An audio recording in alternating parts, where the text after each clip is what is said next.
Magandang hapon mga kasama. Ito tayo ngayon nasa beach dito sa Oslo. Andito tayo ngayon sa Wallstrand. First time natin makarating dito. Kaya medyo bago-bago lang tayo. Ayan siya. Medyo mainit ngayon dito sa Oslo. Kaya pasyal. Ayan.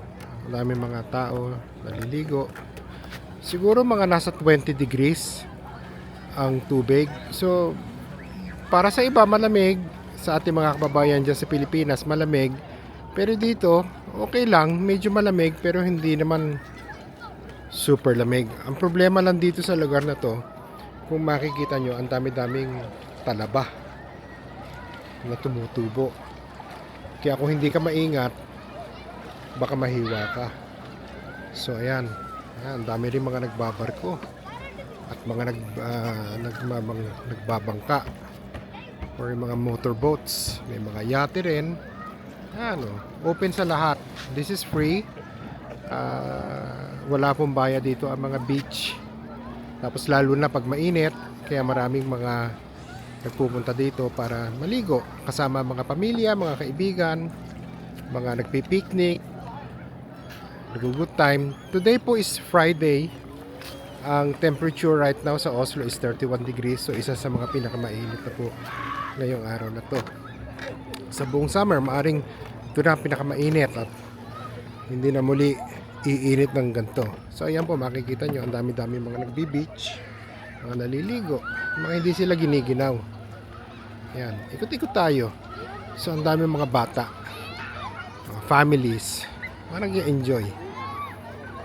Siyempre, pero mas magaganda. Malinaw naman po ang tubig, malinaw. Malinaw. Pero siyempre, mas malinaw pa rin sa atin. So, maganda po dito. Just outside Oslo po tayo, siguro mga 15 minutes drive. Kung may kotse ka. Ito, sa sunbathing. Halo-halong edad. Pero tingin ko wala akong masyadong talaba dito sa lugar na to. Kasi may ang dami ng mga nagsiswimming. Doon, medyo doon sa bandang dulo doon. Medyo matalas ang beach. Kasi nga ang daming mga talaba.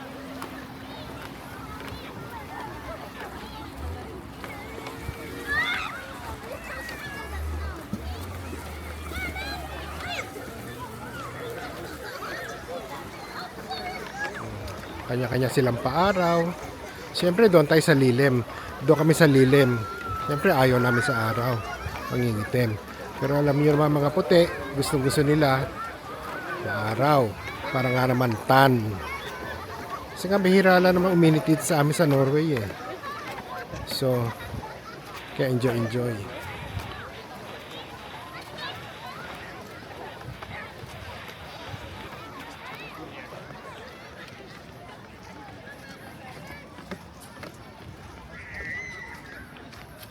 Yung parking area.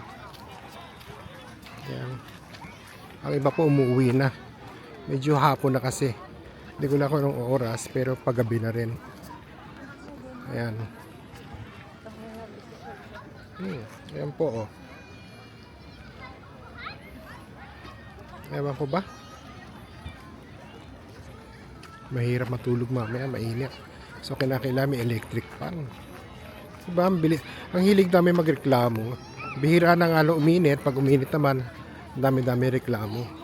O diba? Tingnan natin, isang family sila on. Sa ilalim ng puno. Yan. May tent. Tropa-tropa.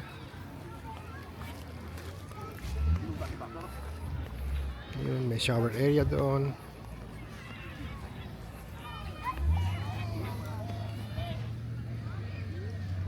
Ano?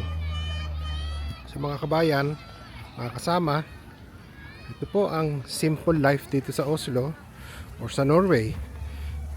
Kung gusto mo lang ng mabilis na pagbi-beach, punta ka dito. Ayan, picnic ang family. Kanina tindahan to kaso sarado na eh. O, diba? Kung gusto nyo naman magbasa, meron sila ritong mga parang mga libro na pwedeng hiramin, basahin habang andito kayo sa beach. Kaso sarado ng tindahan eh. Sarado na raw sila. Ayan.